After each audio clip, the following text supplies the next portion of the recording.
In today's video, I'm going to teach you how to split a PowerPoint slide into two columns using Microsoft PowerPoint. This setup takes just a few moments to complete. To start, open your PowerPoint presentation. Once you're in, you'll want to create a new slide. This gives you a fresh canvas to work with, ensuring your two-column layout stands out. Next, insert a text box on the left side of the slide. This will be where your first set of content goes. Click on the Insert tab at the top, then choose Text Box. Click and drag on the slide to place it on the left side. Once it's there, go ahead and add your content. This could be anything from text to bullet points depending on what you need. Once that's complete, you'll want to insert a second text box on the right side of the slide. This mirrors the process you just did on the left. Again, click on Insert, then Text Box, and place it on the right side of the slide. Add your additional content here, ensuring it complements what you have on the left.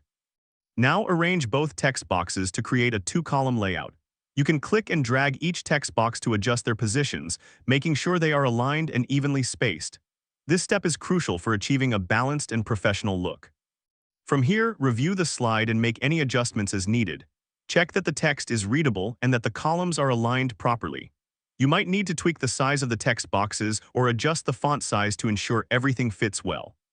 And that's how you split a PowerPoint slide into two columns using Microsoft PowerPoint.